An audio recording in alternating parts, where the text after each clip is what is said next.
দর্শক, the news লাইভে আপনাদের স্বাগতম। আমি শাহেদ হাসান। এই মুহূর্তে আছি আমি শিল্পকলা একাডেমির সামনে।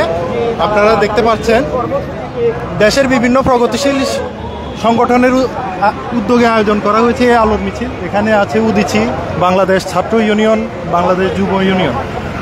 শুধু নেতাকর্মীরাই নন, এখানে অংশ নিয়েছেন তরুণ তরুণী ও দেশের বিভিন্ন বয়সী মানুষজন।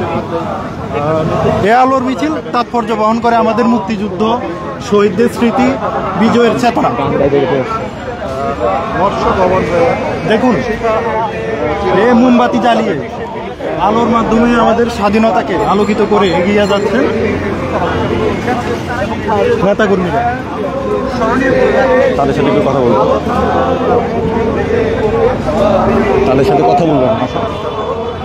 দর্শক দেখতে পাচ্ছেন যে বিজয়ের মাসে প্রথম দিনে যে আলোর মিছিল, সেটি কিন্তু বাংলাদেশ ছাত্র ইউনিয়ন, বাংলাদেশ যুব ইউনিয়ন এবং বাংলাদেশ উদীচী শিল্পী গোষ্ঠীর উদ্যোগে কিন্তু আসলে পালিত হচ্ছে। এবং একই সাথে দর্শক দেখতে পাচ্ছেন যে এখানে কিন্তু নানা মহলের নেতাকর্মীরা রয়েছে। এবং একই সাথে যদি বলি আপনাদেরকে, কমিউনিস্ট পার্টির যিনি সাবেক সাধারণ সম্পাদক রুইন হোসেন প্রিন্স, তিনিও কিন্তু রয়েছেন। এবং তারা সহ অন্যান্য নেতৃবৃন্দ, বিভিন্ন সংগঠনের এবং প্রগতিশীল সংগঠনগুলো রয়েছে, সেই সংগঠনের নেতৃবৃন্দগুলো রয়েছেন। এবং একই সাথে তাদেরকে দর্শক দেখতে পাচ্ছেন যে এই বিজয়ের মাসে আসলে নতুন যে একটা উদ্দীপনা এবং নতুন যে একটা তাৎপর্য, মানুষের প্রতি যে আসলে বিশ্বাস এবং ভালোবাসা এবং একই সাথে দেশপ্রেম, সেটির বহিঃপ্রকাশ কিন্তু এই আলোর মিছিলের মধ্যে দিয়ে করছে। আমরা আসলে কয়েকজন নেতাকর্মীর সাথে কথা বলবো। প্রশ্ন জিজ্ঞেস করবেন যে আজকের মিছিলটার উদ্দেশ্য কি আপনাদের? রুইন হোসেন প্রিন্স, সাদা চুল।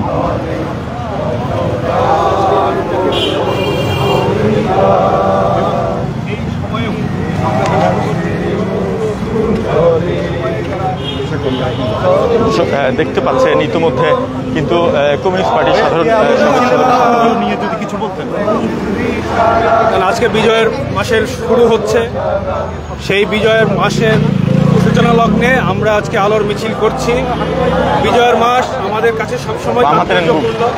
কিন্তু এইবারের রাজনৈতিক যে প্রেক্ষাপট আপনারা জানেন যে গত জুলাই গণঅভ্যুত্থানের রাজনৈতিক স্বৈরাচারী শেখ হাসিনা পতনের পর যে রাজনৈতিক পট পরিবর্তন, তার ভেতর দিয়ে আমরা দেখতে পেয়েছি যে আমাদের স্বাধীনতা বিরোধী যারা শক্তি, জামাতে ইসলামী এবং তাদের দোসররা, তারা এক ধরনের ক্ষমতার কেন্দ্রবিন্দুতে অবস্থান করে আমাদের মুক্তিযুদ্ধ যে ইতিহাস, মুক্তিযুদ্ধকে তারা অস্বীকার করে মুক্তিযুদ্ধকে ভুলিয়ে দিয়ে তারা যে বাংলাদেশ গড়ার কথা বলছে, সেই প্রচেষ্টাকে নস্যাৎ করতেই আজকে আমরা সেই আলোর মিছিল, জনগণের মাঝে বিজয়ের যেই আনন্দ এবং যে তাৎপর্য, সেটিকে জাগিয়ে রাখতেই আজকে আমাদের এই আলোর মিছিল।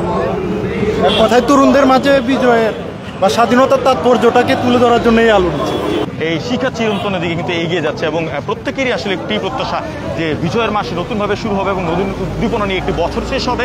এবং একই সাথে যদি বলি, নভেম্বর মাস শেষ হয়েছে, বিজয়ের যে উদ্দীপনা নিয়ে নতুন একটি প্রগতিশীল যে চিন্তা চেতনা এবং সামনে যে নির্বাচন, সেই নির্বাচনকে ঘিরে তাদের যে আসলে প্রত্যাশা, সেটি পালন করার জন্য তারা কিন্তু আসছে। দর্শক, আমরা আরেকজন সাথে কথা বলবো, কমিউনিস্ট পার্টির সাবেক সাধারণ সম্পাদক যান, ওর কাছে যান। কিছু করা লাগবে, আমি প্রশ্ন করছি ভাই, একটু বলবেন যে আজকের যে তাৎপর্যটা, সেটি একটু যদি বলতেন। আপনারা জানেন যে আজকে বিজয়ের মাস শুরু হচ্ছে। আমরা এই বিজয়ের মাসে আমাদের বীর শহীদদের স্মরণে আজকে এই প্রথম আলোক প্রজ্বলন যে মিছিল, সেই মিছিলে শরিক হয়ে আমরা এই শপথই আরেকবার উচ্চারণ করছি, বাংলাদেশের মাটিতে কোনো যুদ্ধাপরাধীদের ঠাঁই হবে না, বাংলাদেশের মাটিতে ৭১-এর ঘাতকদের ঠাঁই হবে না। মুক্তিযুদ্ধের যে চেতনা, সেই চেতনায় সাম্য, গণতন্ত্র, ধর্মনিরপেক্ষতা, জাতীয়তাবাদ এবং সমাজতান্ত্রিক সমাজ প্রতিষ্ঠার সংগ্রামে আমরা এগিয়ে যাব। এই শপথেই আজকে আমরা এই আলোক প্রজ্বলন মিছিল করছি। একই সাথে বীর শহীদদেরকেও আমরা স্মরণ করছি।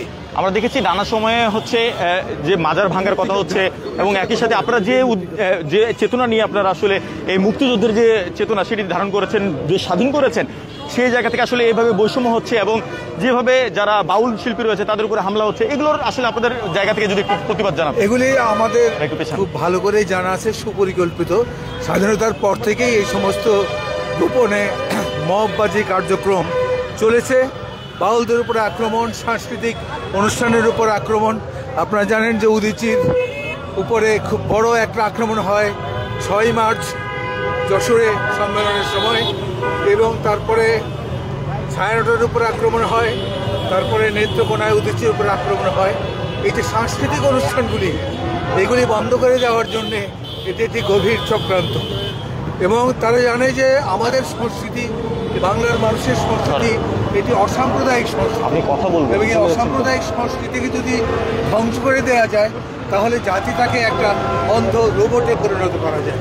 সেই জন্যই তারা এই কাজটি করেছে এবং করে যাচ্ছে। আমরা এর বিরুদ্ধে সবসময় সোচ্চার আছি এবং আজকে ডিসেম্বরের 1 তারিখ মহান বিজয় মাসের প্রথম দিন। এই প্রথম দিনে আমরা শপথটাকে আবার পুনরুজ্জীবিত করছি। ধন্যবাদ।